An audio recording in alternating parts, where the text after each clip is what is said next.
kunis gaaffii keessa yeroo baay'eeti. Rifeensi kee kun kennaa maganamaati moo wantoota matiitti fayyadamaa jirtu kanatu akkasiif dheeressaa? Nuti itti fayyadamaa jirra garuu yeroo dheeraa nutti fudhatee baay'eetti dadhabnee jijjiiramoo kan faayidaa tokko irraa hin arganne. Furmaanni keenya maali baay'ee rakkannee jirra. Moo iccitii kan nuti hin beekne kan nuti biran keenya wayitoo jiraate waa gurra nu buusii nuyi garaa siin nyaannu warri jettan. Video kana keessatti waan baay'ee isinitti hima. Namoota dhageessan hojii hojjetanii baay'ee akkasiin fayyadamanitti namana. Isuma dhugaa dubbachuuf rifeensi koo dura akkas hin turre namoonni na beekan na beeku. Warri mootuma na beekanii waan akka hinaaf hawwii godhanii wantoota itti fayyadamtu kun zeeroodha. Rifeensi kee durumaan dheeraa tureedhaanii koomentii naa kennanis jiru. Isaanitti koomentiin akkasiis waan badaatti fakkaataan garuu baay'ee natti tola. Sanattis ta'e kanatti wanti itti qaaneffadhu hin jiru waan bareedaadha. Isuma dhugaa garuu dura akkasin turre ka'umsi koo maal akka ta'e isinitti himuuf hin deema. Ka'umsi koo immoo akkuma argaa jirtan kana fakkaata. Kan borii immoo kan kanaan olitti akkam bahu abdii guddaan qabu kan fuulduratti malee duubatti wanti deebisuu hin jiru shakkiin qabu 100% jechuudha. Jalqaba akkam akka ta'e har'as maal akka jiru viidiyoo irraa kanarras maaltu akka jiru guutummaa guutuutti waliin ilaalla. Bakki hirtaanitti nagaan isiniif haa ta'u jirtu nagaa keessaaniif. Ani jira galata waaqa faamilii kos taatanii haaras taatanii wali dhuftan anaa dhufu jecha tursii keessa nagachumura viidiyoo kanaatti na waliin godha. Garuu meegaas viidiyoo koo namni 100 biyaansi namni 100 illee laayikii akkan goone kan natti daggame wayii jiramoo maayinni waan saasin maal jettu moo namoota mamma kanatu maal jechuudha maaliif viidiyoo laayikiin gootanii viidiyoo laayikii godha kan hinaaf tayyuu jiraattan immoo rakkoon qabu itti fufaa isiniin jaa. Kanaafuu viidiyoo laayikii gochuun irraanfatiina wal jajjabeessuu wal bira dhaabbachuun haga jiranitti waliif jirra siif jirra jechuun waan gaarii isiniin jechuufi gara viidiyoo kootti yeroo deebi'u egaa akkuma isiniin jedhe rifeensa koo irraa kukkutuufi ji'a lamaan kanarraa kuteen ture viidiyoo isaa hojjedheera as jala jira. Yommuu isinitti mul'achuu didee asuma jala description box jalatti isiniif kaasarra gadi jettanii ilaaluu dandeessu. Ji'a lamaan kanarraa kukkutee ture. Har'as immoo ji'a lamaan isaatti xiyyoo isaarratti waan ta'e wayii natti agarsiisanna. Kun immoo irraa baduu qabdeedhaan qophii xumuree itti dhufee jira jechuudha. Akkuma argitan wantoota na barbaachisu maqasii fi maqasii baay'ee qara qabduu kan sharfii taatee fi filaa qofaadha. Dirqama maqasii qara qabu kan seeraan kutuu ta'uu qaba malee garjaffi kan godhu gaarii miti. Yeroo baay'ee rifeensa koo gaafa narraa kukkutuu otoo miicoo kan bishaan keessatti ture har'ammoo maaliif siistema jijjiiree tokkos yookaan istiriitii godhee irraan kukkutuu jedhee dhufee ture garuu waanuma duraan bishaan keessatti irraa kukkutuuf bareetee hin beeku har'a baay'ee na dabbaree dadhabee sa'aatii 2 ol irra dhaabbadhee rakkaataa isaa wallaalee akkasitti baay'eetti rakkachaa ture har'a. Garuu bishaan keessatti yeroo ta'e baay'ee bareeda bakka itti irraa kukkutamullee eessa akka rakkoon jiru eessatti akka lakkoo qabu kan natti mul'atu waan bishaan keessatti yookaan immoo roomee cudha. Isin immoo akka isin mijateetti irraatii kukkutuu yookaan tiriim gochuu dandeessu.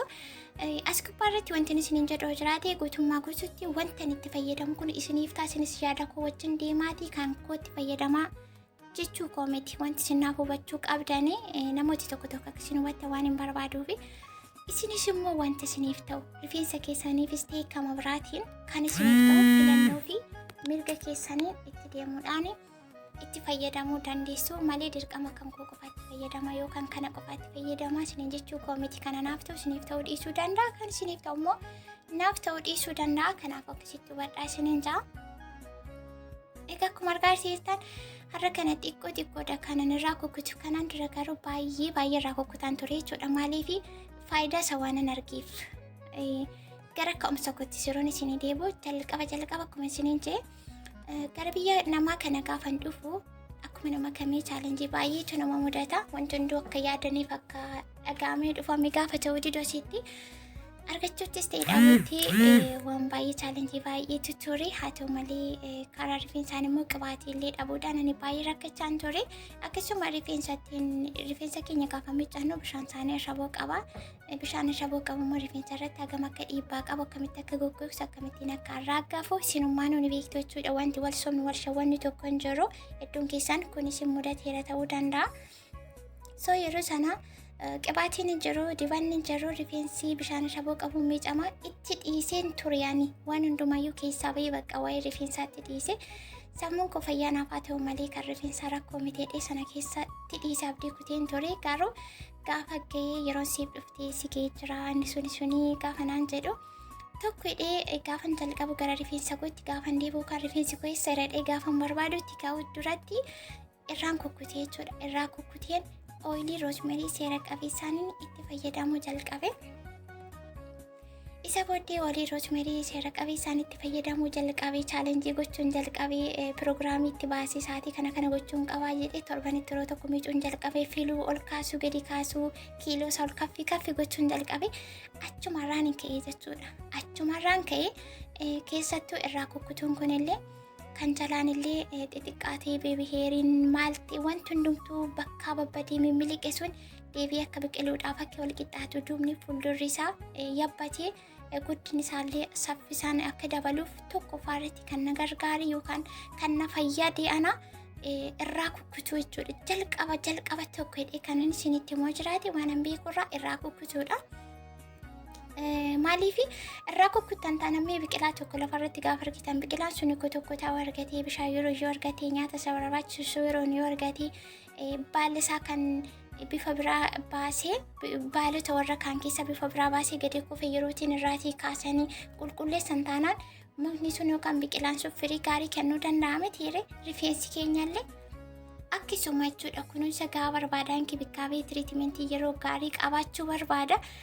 Achumarraa kaaseenii baay'ee seerraan kukkutee jalamaattis ji'a sadiittis ji'a jaattis waggaattis akkasitti irraa kukkutaan dhufe amma garuu galata waaqayyoo wanti hundumtuu guutee duubni fuuldurri isaa wal qixa ta'ee bareedee haala kanaan sadarkaa kanarra gahee jira.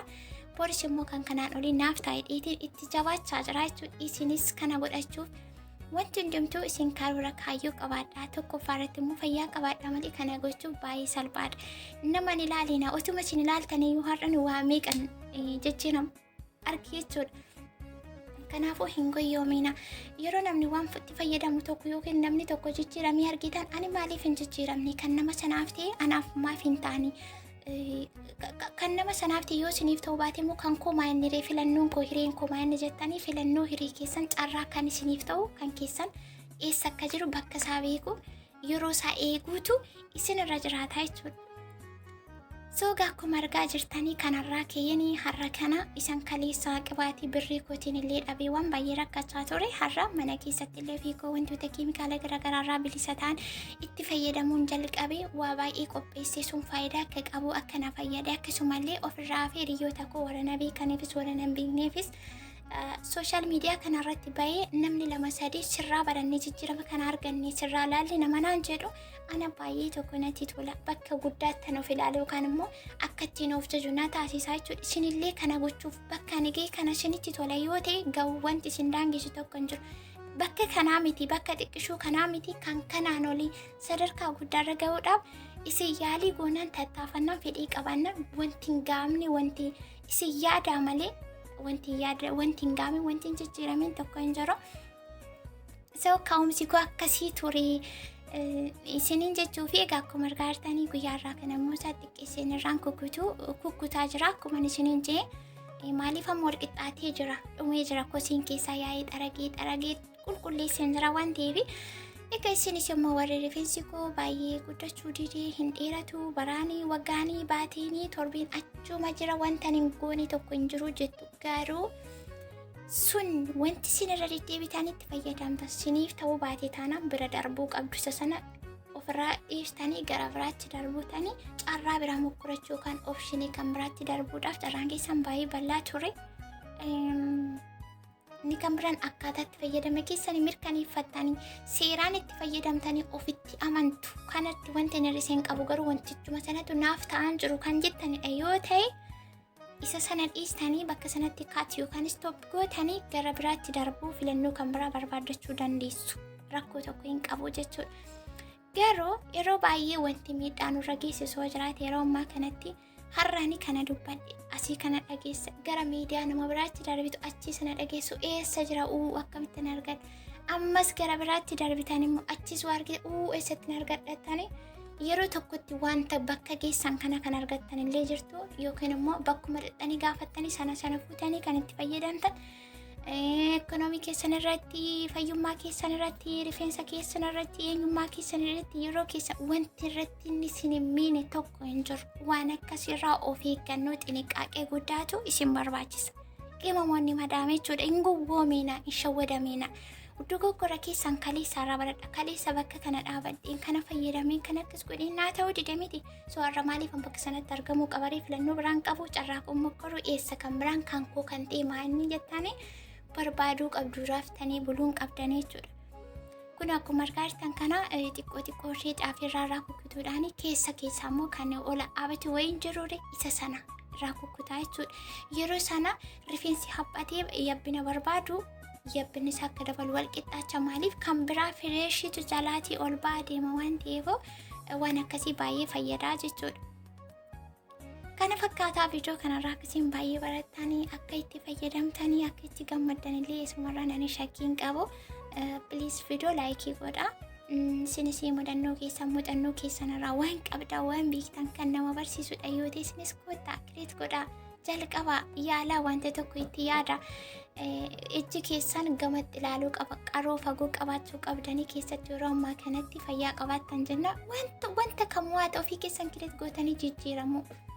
Harka namaa eeguisu yoo maal ta'e namni yoo maal naaf kenne namni yoo maal naaf ta'een faayidaa argachuu waan guddaatti bahuu danda'a. Wanuma kamiinuu jechuu kooti. Kanaafuu kana fakkaataa isiniin jedha. Amma kana gara xumuraatti jira. Akkuma isiniin jedhe yeroon bishaan keessatti irraa kukkutu naa wayyaa har'a baay'ee yeroon itti fudhateen illee dadhabsiisin as daabbaree isiniin jedheen ture. Isin immoo akka isiniif ta'etti istireetii gootanis irraa kutuu dandeessu. Yeroo akkuma isiniin jedhe jalamanis sadeenis jajaanis waggaanis irraa kutuu dandeessu. Ani waggaa kana keessa yeroo arfaffaadha kanan irraa kuti. Yeroo sadii viidiyoo hojjedheera yeroo tokko garuu viidiyoo hin waraabne. Yeroo sadii viidiyoo hojjedheera. Inni isa kana viidiyoo kanaan viidiyoo sadii tas gubbaarra tokko immoo viidiyoo waraabne malee waggaa keessatti yeroo sadii jechuudha. Yeroo sadan duraan irraa kukkute baay'een irraa kukkute. Arguu dandeessu viidiyoo irratti jechuudha. Inni sun yerootti bakka kan jalaatii gadi ciccitee gadi badaa deemu akka ol ka'u akka humna horatu wal jajjabeessa walitti hirkatee akka yabbatu akka biqilu fuulii akka ta'uuf deemaa jechuudha. Ijoolleen shaashii hidhachuu baay'istan illee shaashii hidhachuun baay'isina.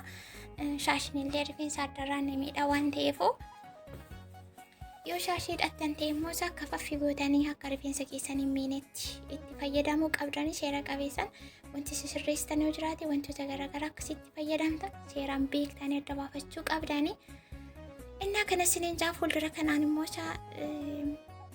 baay'een irraa kutaanii rifeensa fuulduraan dheeratee duuba ga'u hin jaalladhu fi uumamaa kootiin jechuudha. Kanaaf baay'ee irraa kuta fuuldura kana. Fuuldurri kun illee baay'ee nama dabbaratu yeroo bara sana baretti sana bakka inni kun immoo gaafa dhaabee dubooree fakkaata fuuldurri isaa baay'ee nama jibbisiisa. Yoo galanni shaashiin badii yeroo sanaaf jechuudha irra garuu akkan barbaade sinis kana godhachuuf wanti sin hir'atu tokko hin jiru sin tattaafadhaa yaalii godha. Kan koommoo sin fayyadoo ta'e kunoo kana fakkaataa isiniin jaa ammas immoo irraa kukkuteetiin jira. Miicee amma kanarraa kukkutee xumura irratti miicee bakka sanarraa kee chaalenjii tokko hidhee qibaatiin qopheessee jira. Qibaatiin sun maal akka ta'e akkamittiin akkana hojjedhe qibaatii baay'ee barbaachisaa ta'e mana keessatti hojjedhe isallee isinii fidee chaalenjii tokko hidhee jalqabuuf hin jira. Kunoo kana fakkaata qoshashan irraa gadi dhugufee jechuudha. Argitanii xiqqoo haala kanaatiin irraati. Keessaa funaanii gadi xaragee baaseetiin jira. Inni kun rifeensa akkaan guddanne yookaan immoo rifeensa akka ciccitu akka caccabu kan taasisu waan ta'eef nama barbaachisu asirratti akkasitti gadi ba'uus baala ta'uu qabaa isiniin jaa. Kana fakkaataa hanga xumuratti dhaggeeffachuu laayikii sheer gochuun chaalenjii biraatiin dhufaan jira waan ta'eef wanni itti fayyadamnu fayyada. Nuuf ta'a jettanii na wajjin chaalenjii eegaluu dandeessu viidiyoo biraa yeroo dhufu. Kutaa tokkoffaa yookaan paartii waanii chaalenjii jedheetiin eegaluuf deemaa jira waan ta'eef akkasitti laayikii sheerii asxaa staatii keessan gaaffisuu barbaadan waan qabdan waan jiraate koomentii irratti ibsachuu dandeessu isiniin jaadhumni isaa kana fakkaata bakka lamatti hojjedhee isin jira maaliif ammoo qulqulleessee miicee tokkosee irraa kukkutee kaa'ee jira gaafa miicuu fi chaalenjii kootiin deebiitiin dhufa.